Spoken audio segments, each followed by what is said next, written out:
Hello, I hope you're well. I would like to briefly share some of my thoughts on the readings of the Gestalt and existential theories. So, as we see in the similarities between these two theories, the text from Simmons lets us know that both of these theories are humanistic and experiential, and that they both emphasize living authentically. Corey lets us know that the therapeutic relationship requires empathy, and that this relationship is vital to change that occurs within the client.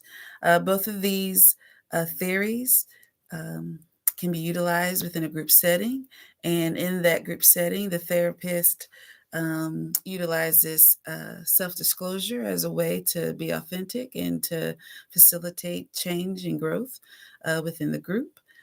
Some ways that they're different is that when I read the Simmons text, it just talks about how the Gestalt emphasizes more action, and it's more dynamic in that techniques or experiments are used to um, evoke feelings and resolve to unfinished business, whereas the existential approach is very introspective and that as it takes what the client has experienced and how they have gained personal meaning in their actions and in their lives and in their suffering. And so those are just some of the ways that they're different in their approach. They're very similar, but yet different in their approaches. So some of the strengths that we can see from each theory, the Gestalt, we talk about the Gestalt and existential approach is that the therapeutic relationship, it's a very positive one.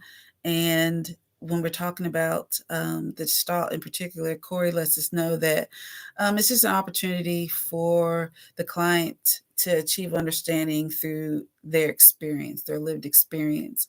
And it's definitely a collaborative effort between the counselor and the client. Um, and the goal of the experiential learning is that you're always learning and it's slowing down the experience enough so that it's a deep understanding of how one responds or who they are within this life. Um, and so both the Gestalt and the existential approach, they can transcend throughout all cultures because it is a very personal, it can be tailored to the person. Um, so, regardless of someone's demographic, um, this theory can be utilized. Both theories can be utilized. So when we're looking at the existential, to be more specific about the positives, Corey lets us know that because we all have experienced life, we all have experienced suffering, we all have experienced death and love and anger, these emotions, that again, it can be applicable to all types of clients, or this approach can be applicable to all types of clients. Um, and that the therapist isn't necessarily caught up in the professional role, but that they're so authentic and real.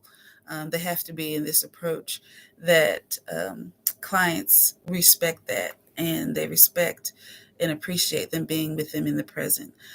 Some of the negatives that for both of these is a client is not ready to um, experience some of the emotions that can be evoked or would want to relive some of these activities or would want to act out when it comes to the gestalt, then the theory or approach might be ineffective. Also, when it talks about the existential approach, which focuses a lot on personal choice and how we respond to different things that have taken place in our life. For someone who's been discriminated against, someone who's been oppressed, someone that the external um, factors have inhibited their livelihood and who they are. Um, this focus on choice can cause the client to feel powerless, because although they have the power to change who they are, how they respond to situations, they don't necessarily have the power to change these external factors. So it could be ineffective if the counselor does not emphasize both factors as far as the power of choice. So when we talk about the compatibility with Christian concepts, definitely their therapeutic relationship um, exemplifies what Christ is to us and the life that he led on earth, as he was empathetic and caring and meeting people where they were. And so that same approach is utilized within these approaches. These same questions that we see in the existential approach, who am I, what is my purpose, we see those in life itself and in regards to our spiritual walk. And we know as Christians that the Lord gives us that direction. The Holy Spirit guides us. He guides us towards truth and correction.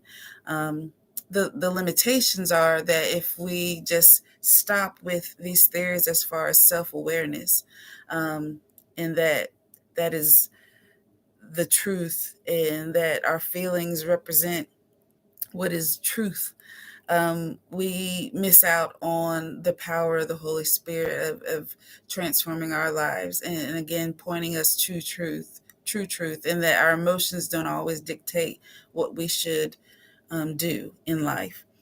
Um, so when it talks about limitations as far as creating measurable outcomes for clients, within the TAN text, it talks about how both theories have had limited research in deep dives. There might have been case studies or concepts or techniques used within these theories that deem effective, but as a whole, there have not been very many deep dives into the effectiveness of these approaches.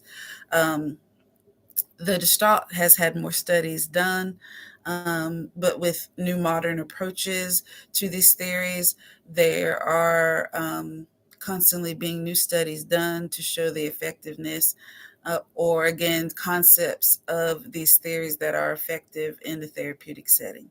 So I appreciate you listening, and I hope you all have a good evening.